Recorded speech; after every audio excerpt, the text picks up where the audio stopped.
NFL Vice President of Football Operations Troy Vincent said today that one team has issued a proposal to ban the Tush push for next season. Now, we're not sure which team actually proposed this ban. Bill Cowher has said this is not a football play. Do you think it should be relegated out of the game? No, I don't. I think the other teams should compete more, honestly. Like, there's a number of reasons why Philadelphia is so good at the Tush push. Also, too, how soft do you have to be? Yo, I mean, my brother Ryan Clark, I call him my brother because I usually disagree with what he has to say, and sometimes 50-50 on what Mina Kimes has to chime in on. But it's so ironic. The Tush push has one team, we know who it is, the Packers, butthurt. Bro, it's ridiculous. Yes, we bookend your season with a loss and a loss. But to throw this play out because one team is great at doing it, one team is superior at doing it, it's sour grapes. Like, really, what are you crying about? I think going back to 2006 when they implemented this game, this play into the playbook, it was just sitting there waiting for someone to use it, exploit it, if you will. And we have the wherewithal to do that. Yes, I agree with what the points she made. We have the O-line for it. They're built for it. You know, the average guy being like 6'6" and 330.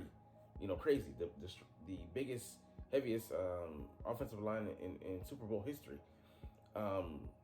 We also have a great quarterback in Jalen Hurts who's squatting 600 pounds.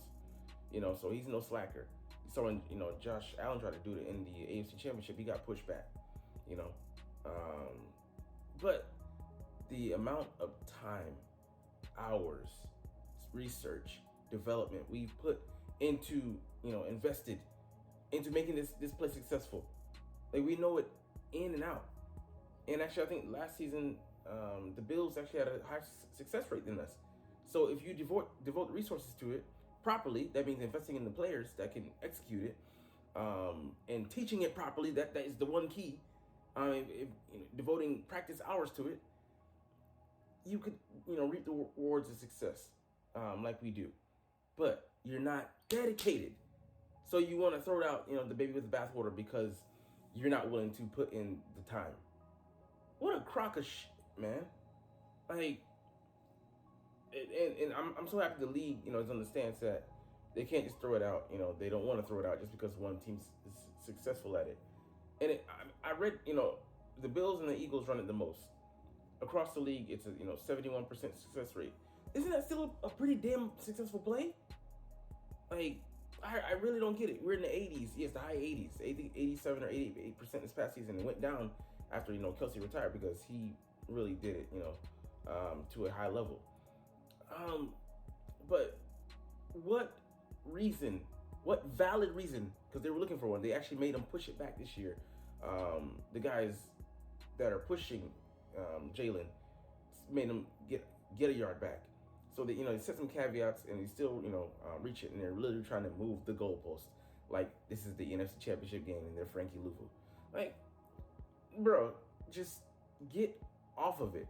Only one other thing, you know, the injury receipts, injury records.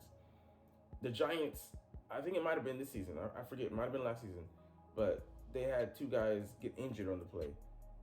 That's your fault for not knowing how to execute it. Research the damn play. Give it its due diligence. Stop trying to shortchange it. You're not gonna, you know, get, you know, some quick results. You know, I know, you know, we're in a microwave culture, microwave generation, where we want quick results like that. And the NFL is like that as well. You know, you don't succeed, you know, with the expediency, you know, we'll get you the fuck out of here. You know, that being said, like, there's no, you know, we haven't had, you know, serious injuries. Chris Jones hurt his fucking neck because he tried to go, you know, sideways, trying to penetrate, defying the laws of physics, you know, despite what you should be doing. You know, the lower man wins, you know, pushing your mass in the middle and, you know, getting that start, a good head start. You know, I'm sure there's secrets to it. You know, the Eagles obviously know. We know what the strengths are, and we practice a lot, but our defense doesn't practice against it.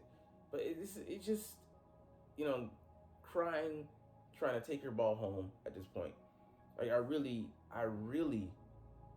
just am annoyed by, at every turn, they try to dig at the Eagles' success. Jalen Hurts, he's not a good enough quarterback. The receivers are frustrated, and you're about to have a mutiny. Saquon is carrying the burden of the team on his back. It's just one fucking excuse after another. It's indefensible at this point. It's just all this, lazy armchair quarterbacking, if you will, disguised as as poignant responses or analysis or some diatribe, trying to dress it up. Just Donnie, as famous Ninja Turtle said, give it up. Like, the play is here to stay. Devote the proper resources to stopping it or actually running it yourself. But just stop whining, man. Stop whining. Like, you were just mad that you didn't think of it. You didn't implement it. You didn't start this revolution. And it's like funny, like the team that run, that had either the highest, one of the top 5 highest rates, the Rams. Sean McVay isn't a huge proponent of it. Then why the fuck you running it, bro? It's so hypocritical. To want your cake and eat it too. To eat your cake or whatever. I'm fudging it, but I'm seeing some fudge on those Packers jerseys. You know what I'm saying? Anyways, man, we'll get up out of here, man, because I don't want to push this issue any further than I have to, and get the your brotherly love. We ain't even got to see me anymore. But anyways, it's all good. I'm gonna keep this agenda from behind, of course. Pause. Like, comment, share, and subscribe if you like. Thanks for watching. Check me out at Cintron, Cintron Anime, Cintron Life, or Cintron Laughs, or other social media.